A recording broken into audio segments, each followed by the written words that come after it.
Hello guys, how are you? Welcome to this session of the course today. I'm very happy to be here with you. My name is Ruben and actually I'm managing social networks and communications here at iWith. And today, in this session, we are going to learn how to use social media in order to communicate and to implement your Erasmus Plus project. I'm not going to talk about any technical things because I know that there are a lot of videos already on YouTube. So I prefer to explain you something according to my own experience that I think can be useful for you in the future. In this sense, I would like to start talking about community management. And I think sometimes the life of a community manager can be a bit difficult. It can be a bit difficult because, if I'm not wrong, there are a lot of things happening. There are a lot of things that need to be spread. And also there are a lot of things that you need to analyze at the same time. And I think sometimes when we are trying to implement an Erasmus Plus project and we are doing a lot of things at the same time, we need to find an important or helpful tool that can make our lives easier. In this sense, I'd like to talk about a social media platform. And today, this is what we are going to learn, because what a social media platform can make for us is precisely to make it even more easier. And I would like to talk about Hootsuite. And I would like to talk about Hootsuite because it's a tool that here at iWith we are using and that I think in your youth organizations it can also be helpful when you are running an Erasmus Plus project. And why it can be helpful? Well, as you can see here from this template, there are many different things that Hootsuite can make for you and that can help you out when you are doing and when you are running your project. For example, as you can see, Hootsuite can monitor multiple streams in one place, meaning that if you have to communicate your project on Twitter, Facebook and Instagram, you can do it on this platform very easily and without any complications. Secondly, you can have a team managing this platform and you are supported by the members of your organization, which makes it even easier, and you can also divide the workload you are doing. Apart from that, using Hootsuite, it's easy because you can use it in many different devices. For example, in smartphones, for example, in computers and tablets as well. And I think the most important thing is that you can get free reports and analytics about what you are doing, because as we are going to see, it's not only important to communicate and post different informations, but also to analyze what the results of these publications are at the end. Here you can see what a typical screen of Hootsuite looks like. And as you can see, for example, in this column on the left of the screen, you have the scheduled posts that you program, for example, when you want to communicate your Erasmus Plus project. This screen that you can see is a screen from a piano competition. So probably you can see all these different pictures about pianos, and what I want to show you about this screen is how this platform, how Hootsuite works. The column in the middle, here you've got the tweets that are already published.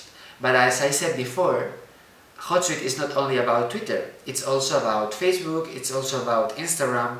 And the third column here, you can see the different posts you have published on Facebook.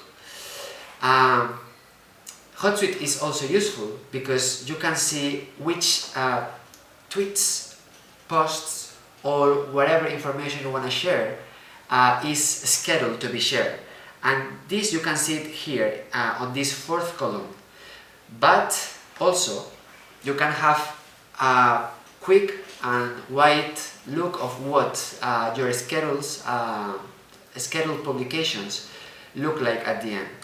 As you can see in this screen, it's very easy because, for example, if you are working in a team and you are working in a youth project and you want to communicate to your stakeholders what are you doing with this project, you can have an idea of what your team is explaining according to the different days of the week, from Monday to Friday or from Monday to Sunday.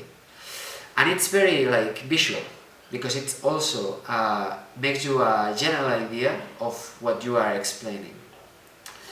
Another thing I would like to explain you about this tool is the importance of knowing what the information is about when you are running a specific project. For example, imagine that you are running a volunteering project and you want to know a lot of things about the last trends of volunteering. How to do so? What Hootsuite can make for you is provide a column where you can filter all the informations that are related to this field. For example, volunteering. In this way, you can know what's happening around the world in terms of volunteering, youth, theater, environment, etc. It depends on the subject your project is related to. As I said before, Hootsuite is not only about scheduling, about posting, and about communicating. It's also about analyzing the results. And why analyzing? Because if you are explaining that you are running an Erasmus Plus project and you are implementing it, you need to know how your audience is reacting to this. And by reacting to this, I mean, for example, which likes, shares, how many mentions, how many followers and interactions have you had during this implementation of the project. Also, how your community reacts. Do they provide positive feedback? Do they provide negative feedback? This is also important to know if you are doing something good or if you need to improve something that you are doing. If the result is not good, and I think this is not happening in your projects, you are always in time to change it. And this is why analyzing is important, because you can know what you are doing and if what you are doing is profitable for your stakeholders. The last advice I would like to give you in this short video is not only to send information, but also to receive, meaning that it will be helpful to follow all these accounts, like from public bodies, from non-profit organizations, from individuals, and even from opinion leaders that are related to your field.